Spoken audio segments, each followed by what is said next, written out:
한번 생각해 보십시오. 겟세마네 동산으로 올라가는 그 예수님의 모습을 말입니다. 그리고 뒤따라가는 제자들을 보십시오. 예수님은 그 제자들에게 함께 기도할 수 있겠는가 기도해 달라고 중보 기도의 요청을 했습니다. 나와 함께 기도해 주시면 좋겠다. 내가 지금 무척 힘들구나. 근데 제자들은 예수님의 그러한 중보 기도 요청을 들으시고 난 후에 예, 우리가 기도하겠습니다. 이렇게 하지 않았습니다. 시큰둥했습니다. 왜냐하면 같이 기도하면은 뻔하기 때문입니다. 또 십자가 이야기할 겁니다. 아무든지 나를 따라오려거든 자기를 부인하고 날마다 자기 십자가를 지고 나를 쫓을 것이니라. 뻔하거든요. 메시아의 대망 사건 속에서 그 메시아에 대한 야망을 꿈꾸던 제자들, 그 한 자리를 달라고 그렇게 우리만을 위로해 달라고 했던 그들이 또 십자가 얘기할 텐데 뭘 또 기도를 같이 해달란 말입니까? 속으로 그렇겠죠. 시큰둥한 겁니다. 자기 십자가를 지고 나를 쫓지 않는 자는 내게 합당치 아니하니라. 이 군중들에게 한 얘기죠. 빵과 고기만을 줄 때 우리를 위로해 주었다, 우리를 기쁘게 해 주었다라고 기뻐했던 그 기쁨과는 고난과는 차이가 있지요.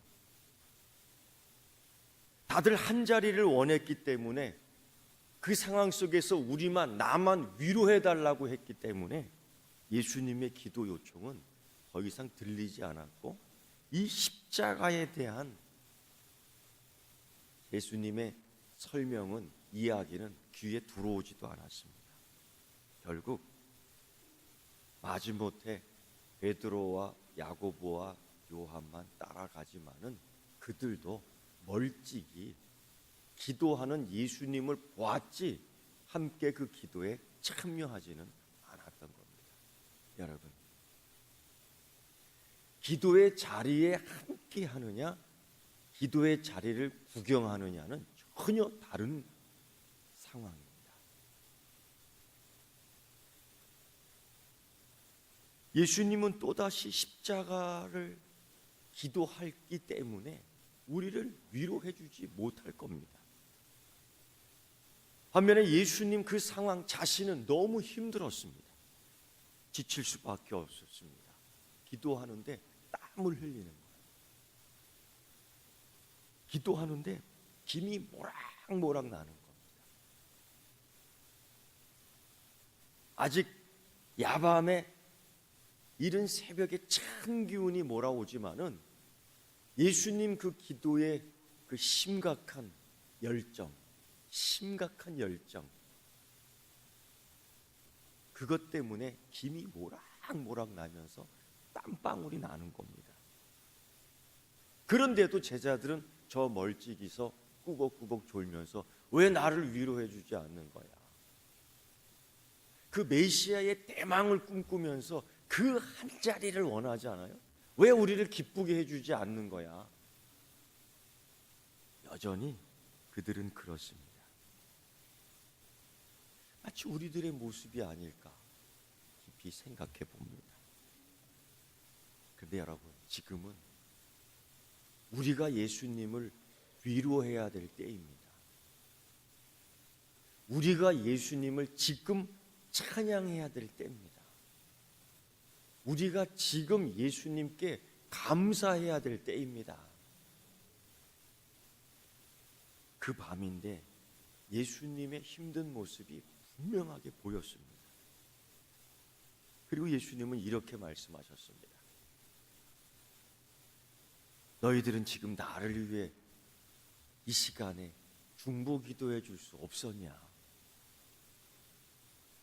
이 시간에 꼭 자야 되겠었냐? 이 시간에, 이 주간에 꼭 이 상황에서 나를 위로해 달라고 시큰둥해야 되겠냐? 예수님은 말씀입니다. 사랑하는 성도 여러분, 이 고난 주간에 꼭 예수님으로부터 위로받아야 되겠습니까? 위로해달라고 해야 되겠습니까? 혹시 우리가 그때 예수님을, 이때 예수님을 찬양해 줄 수는 없겠습니까? 이게 오늘 우리의 십자가입니다. 더욱이 예수님을 위해서 우리가 찬양해야 될 그 이유가 참 많습니다. 성자 예수님은 성자 하나님으로부터 이때 전혀 위로받지 못했기 때문입니다. 예수님은 자기의 소원이 분명히 있었습니다. 자기의 소원이. 그리고 성부 아버지 하나님께 분명히 말씀드렸습니다. 그 시간에 땀방울이 핏방울 되도록 성자 예수님은 성부 하나님에게 끝장 토론을 했습니다. 이 방법뿐입니까? 십자가의 방법뿐입니까? 내가 꼭 이렇게 수치와 모욕을 당하며 죽어야만 합니까? 내가 성부 아버지께 내가 그래도 성자 아들 독생자인데 저주를 받아 죽어야만 하는 겁니까? 세상 사람들의 깔깔깔거리는 소리를 들어야만 하겠습니까? 그런데요, 밤새 이 끝장 토론이 끝나고 난 뒤에 성자 예수님, 독생자 예수님이 성부 하나님께 이렇게 얘기하는 겁니다. 무슨 얘기를 다 들었기에 아버지의 뜻대로 되기를 원합니다. 무슨 얘기를 들었기에?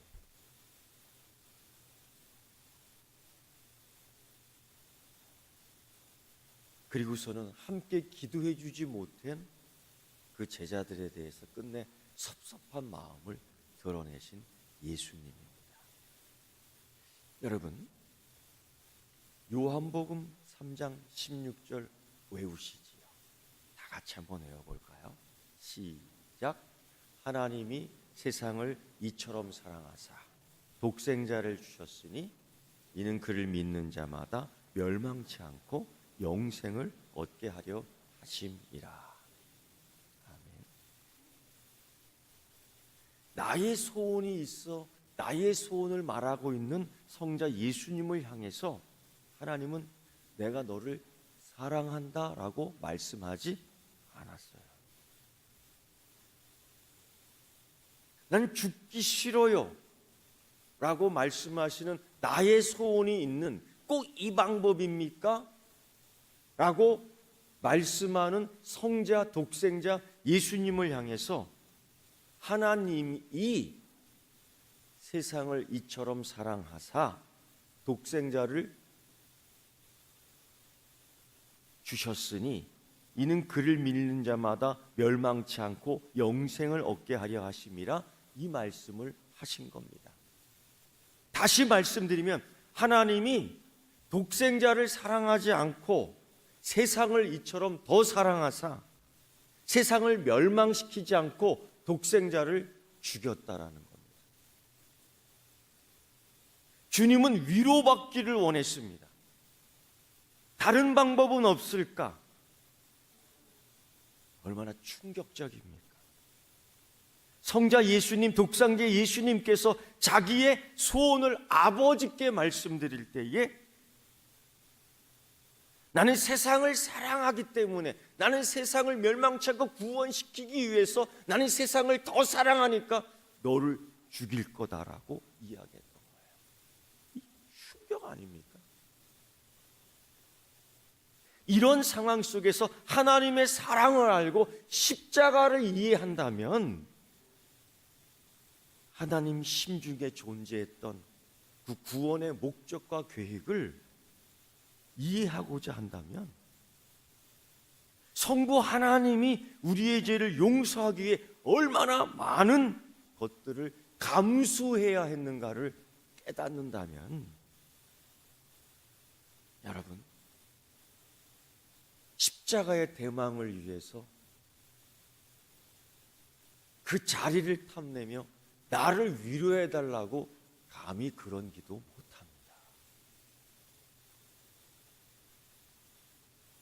오히려 성부 하나님 어떠십니까? 괜찮으십니까? 라고 물어야 됩니다. 그 독생자 아들에게 그렇게 말씀하셨는데 그 마음이 견딜만 하십니까?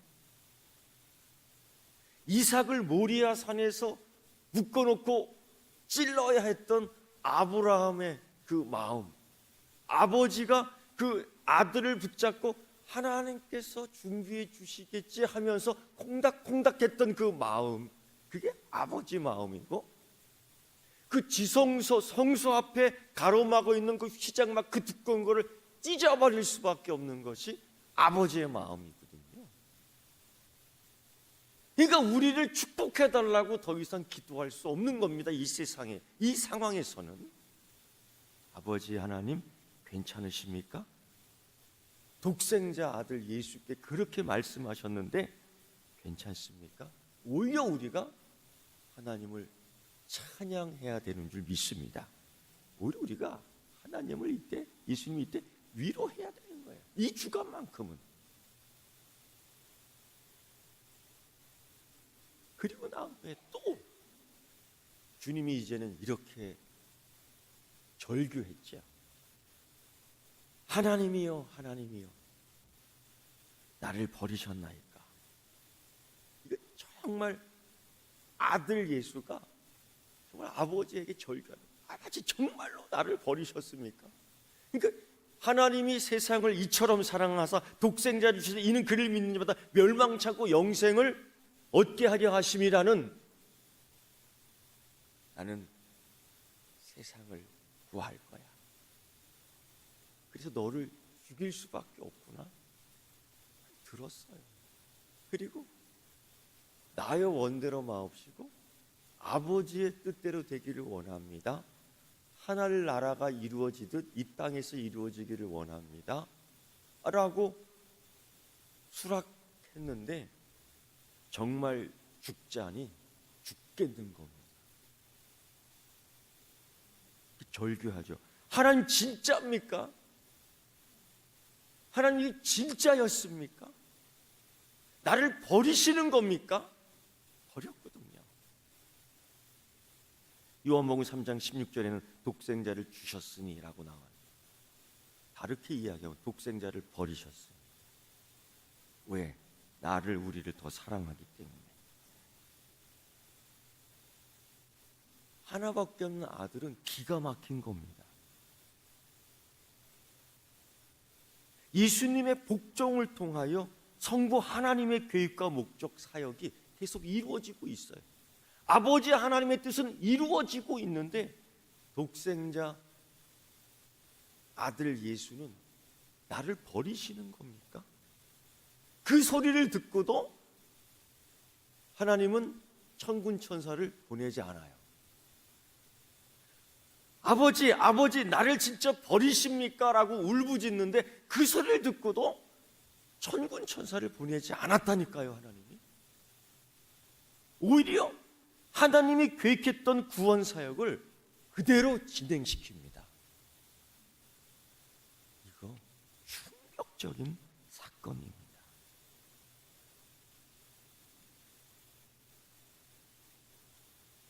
이런데도 메시아의 대망을 꿈꾸며 위로해달라고 할 수 있겠습니까?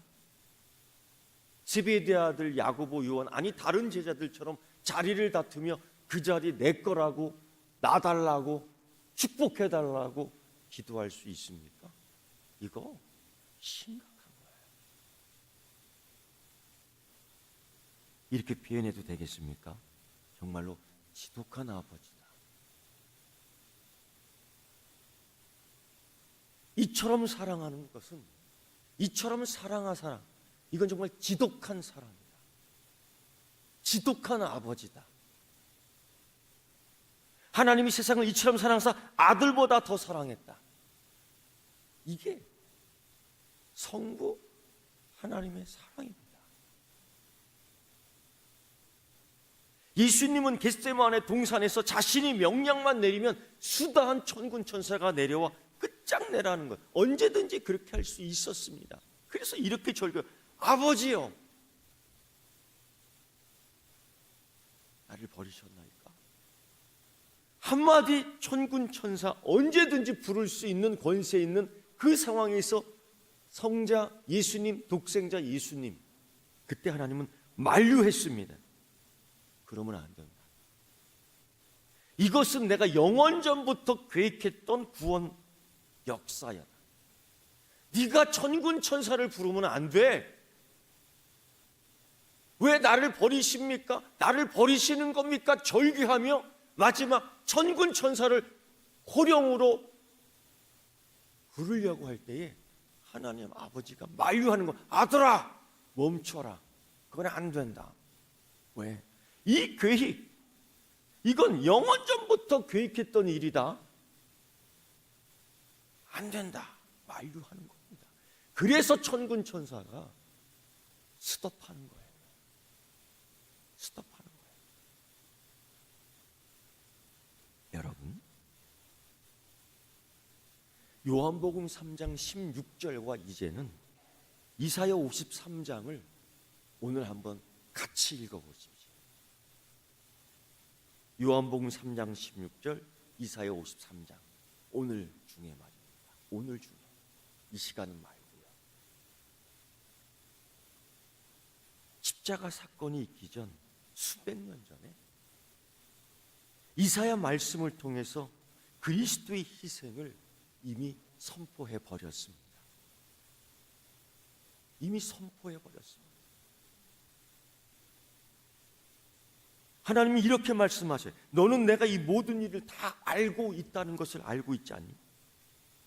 나는 내 아들이 내 죄로 인하여 고난받게 될 것을 미리 알고 그 고통을 이미 내 마음속에 담고 있지 않니? 내가 너를 구원하기 위해 이 모든 일을 감당해야 했다는 것을 알아주면 좋겠다.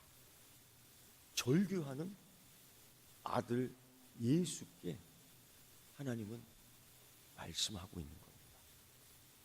그래서 여러분, 정말로 십자가를 이해한다면 나만을 위로해달라는 메시아의 야망, 제자의 야망은 버려야만 합니다. 정말로 예수님의 포기와 십자가를 보았다면 나를 위해 그 자리를 달라고 하는 기도는 내려놓아야 합니다. 이사야 53장 10절은 가히 충격적입니다. 여호와께서 그로 상함을 받게 하시기를 원하사 질고를 당하게 하셨다. 상함 받지 않기 위해서 겟세마네에서 기도했거든요. 내 소원을 두고. 질고당하는 것이 너무나 부끄럽고 치욕스러워. 아버지, 나를 버리셨습니까?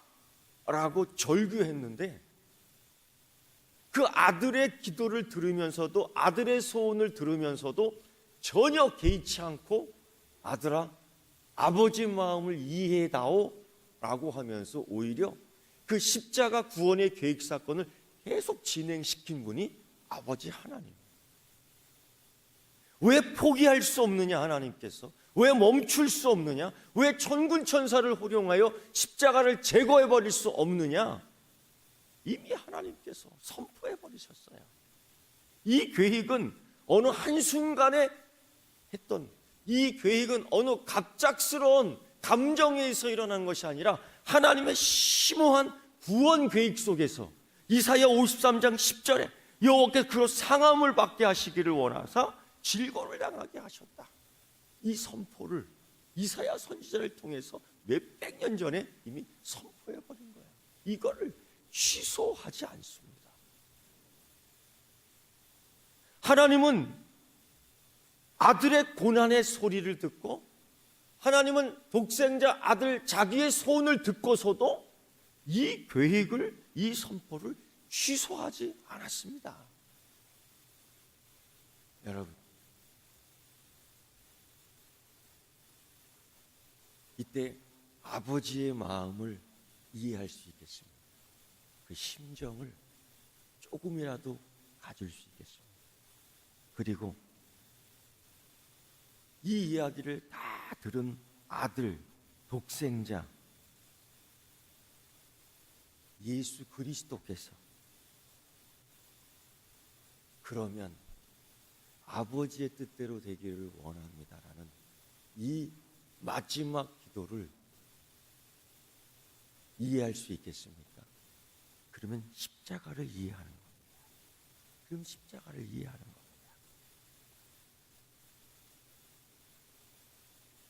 하나님은 취소하지 않았습니다. 성자 예수님, 독생자 예수님은 아버지 성부, 아버지 하나님의 계획을 아시고 죄의 문제를 처리하는 하나님의 방법을 기꺼이 수락한 거예요. 그게 십자가의 방법입니다. 그걸 기꺼이 자기 몸으로 받은 거예요. 이것이 겟세마네와 골고다의 사건입니다. 이때 성부 하나님의 마음은 어떻겠습니까? 여러분, 하나님의 깊은 마음을 헤아려 보십시오. 오히려 그분의 사랑에 감격할 수 있겠습니까? 그렇다면 더 이상 우리가 하나님께 위로의 청구가 아니라 위로해달라는 청구서를 써서 올려드리는 것이 아니라 오히려 아버지 하나님께 감사하고 성자 예수님을 이 주간에 찬양해야 될 줄 믿습니다.